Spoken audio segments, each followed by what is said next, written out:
Classe Abraão, a paz do Senhor. Eu sou o presbítero Aluan e nós estamos estudando as lições do quarto trimestre da Escola Bíblica Dominical da editora Betel. Ao longo desse trimestre, nós estamos estudando a terceira epístola de João.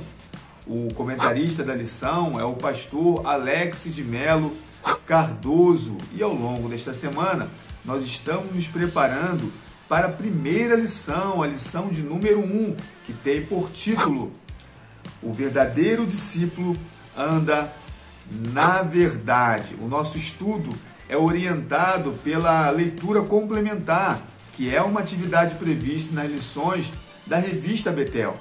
Há um texto bíblico a ser lido e estudado diariamente como preparação para a lição que será ministrada no próximo domingo.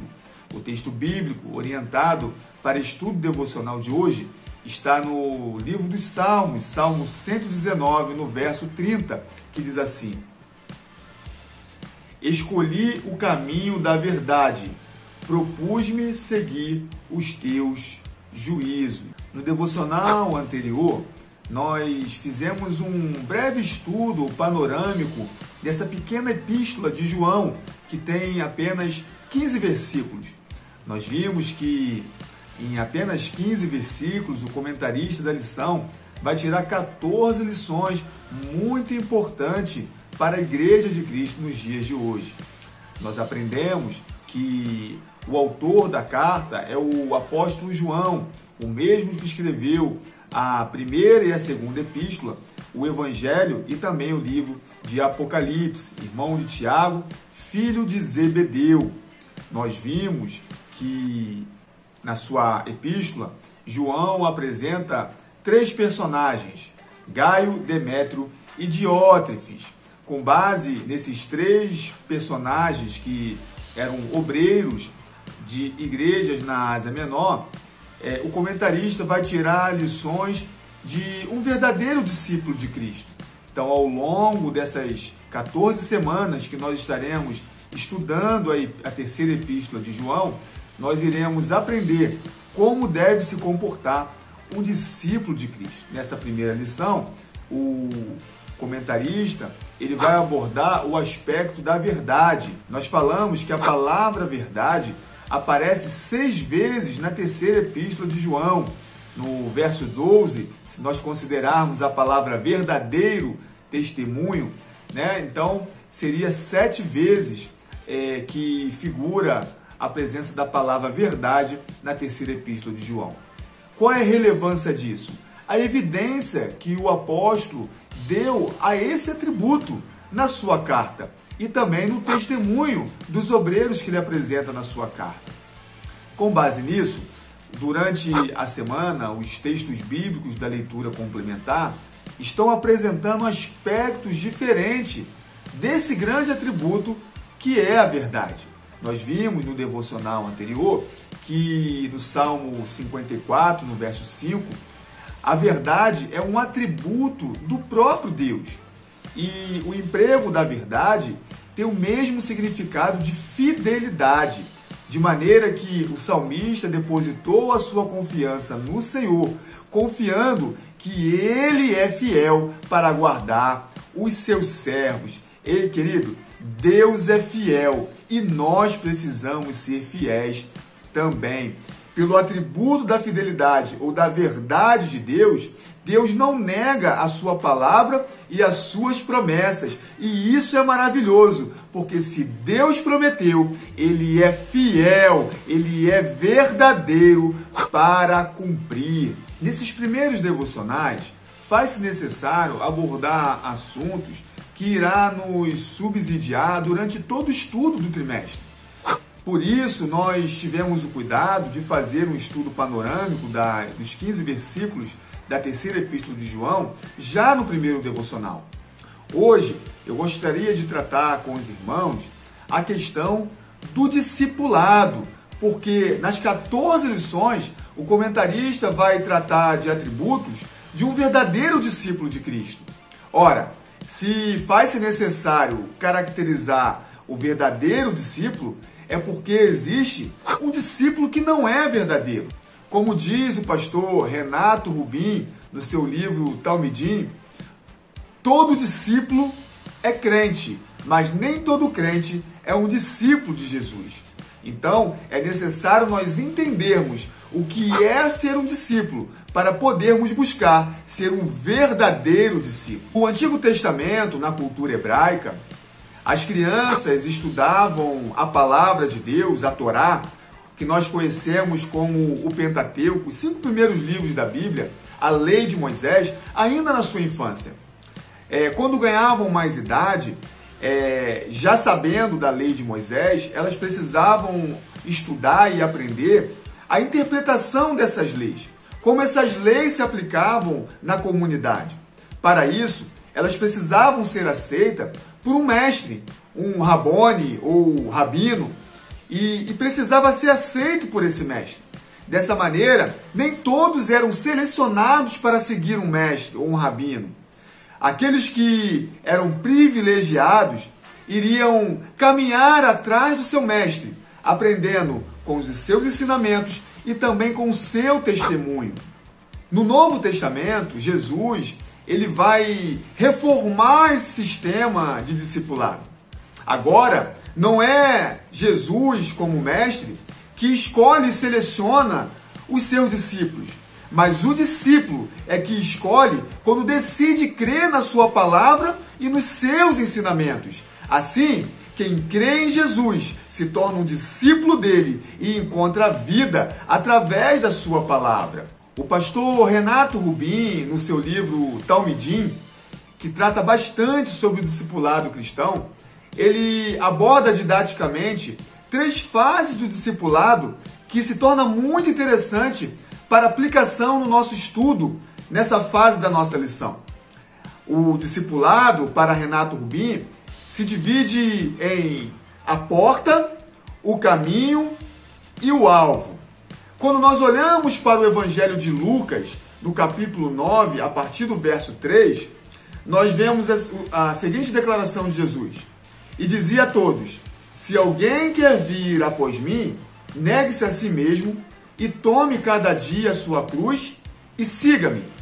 Então, o início do discipulado, ou como o pastor Renato Rubim chama a porta, se dá no momento em que nós nos arrependemos dos nossos pecados e decidimos seguir a Cristo. Agora, assim como na cultura hebraica, em que aqueles privilegiados decidiam seguir um determinado mestre, todo aquele que crer na palavra de Deus através de Cristo se torna um privilegiado de ter o próprio Cristo como seu mestre. E agora ele vai andar nas pisadas de Cristo, andar na poeira do seu rabone, aprendendo das suas palavras e ensinamentos e também do seu testemunho. Assim, nessa primeira fase do discipulado, ou a porta, é necessário nós nos arrependermos dos nossos pecados e encontrar uma nova vida em Cristo Jesus. Ei, querido, antes de nós aprendermos os diversos atributos que um verdadeiro discípulo precisa ter, é necessário a gente compreender que para ser discípulo de Cristo precisa haver arrependimento. É necessário abandonar uma vida antiga, o velho homem, e encontrar uma nova vida em Cristo Jesus. A segunda fase do discipulado cristão é também chamado pelo pastor Renato Rubim de caminho, porque não basta passar pela porta, devemos andar pelo caminho. Nós olhamos para o Evangelho de João, no capítulo 14, no verso 6, diz assim: disse-lhe Jesus: eu sou o caminho e a verdade e a vida. Ninguém vem ao Pai senão por mim. Uma vez que nós nos arrependemos dos nossos pecados e encontramos em Cristo uma nova vida, agora pisando onde Cristo pisou, andando na poeira levantada pelos pés de Cristo, como símbolo de que estamos atrás dele, nós vamos aprender com os seus ensinamentos e com o seu testemunho. Então, nessa segunda fase, que o pastor Renato Rubim chama de o caminho, nós devemos caminhar pela verdade. Caminhar pela verdade é se manter fiel às verdades ensinadas pelo próprio Cristo, que é o nosso mestre. Não tem valia nenhuma aprender o que foi ensinado e não praticar. Encontrar uma nova vida e não vivê-la. Encontrar uma riqueza de promessa e não tomar posse dessas riquezas através da herança da nova aliança no sangue de Cristo.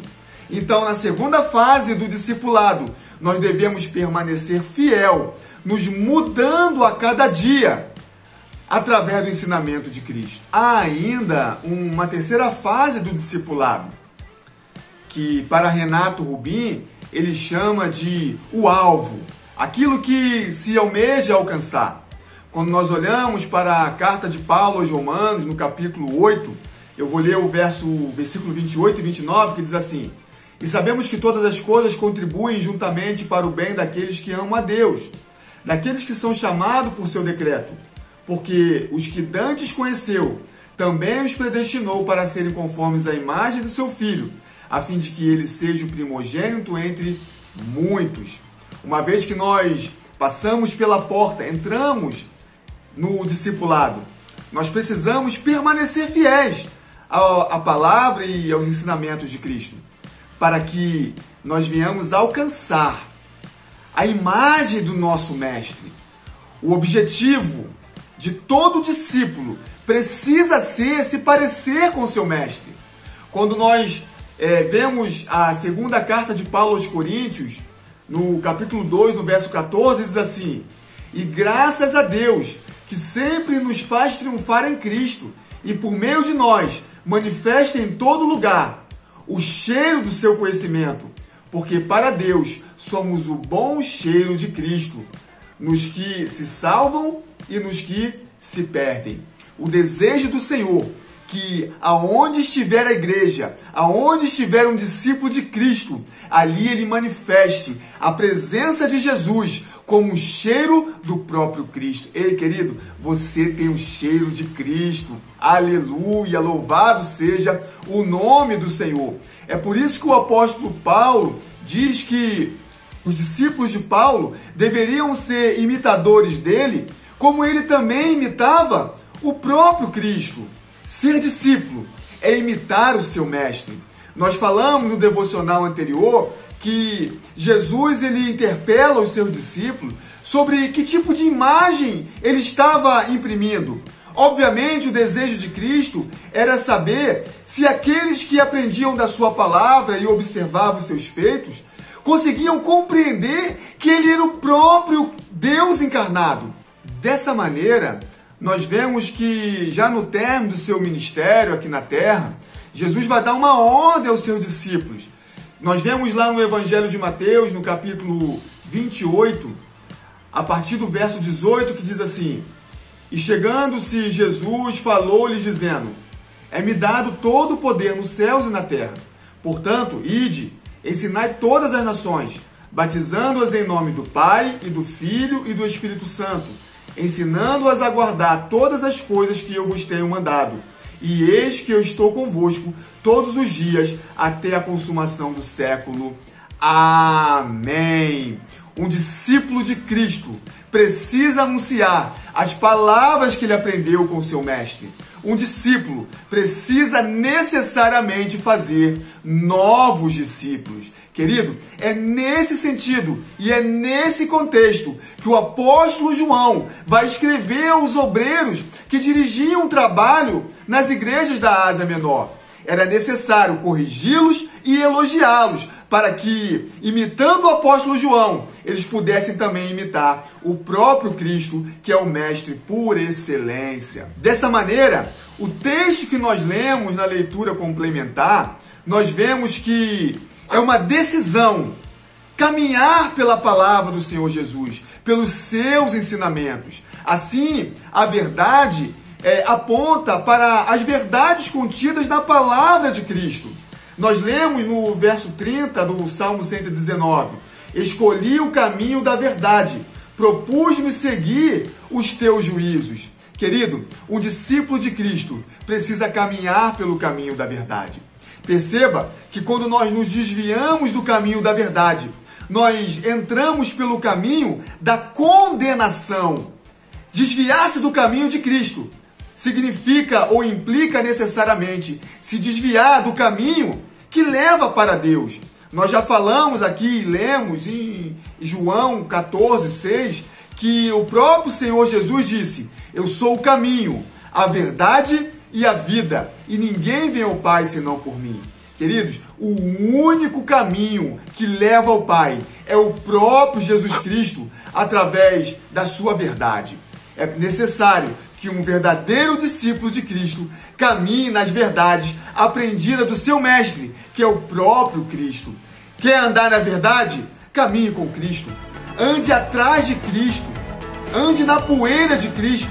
Pise nas pisadas de Cristo. E assim, nós estaremos andando no caminho que leva à salvação. Queridos, que esta palavra traga alegria ao seu dia, que esta palavra traga vida ao seu dia, que esta palavra fortaleça a sua fé em Cristo Jesus. E lembre-se, um verdadeiro discípulo de Cristo precisa ser fiel ao seu mestre e à sua palavra. Que você tenha uma terça-feira abençoada, um dia de bênção e de vitória, e que Deus te abençoe.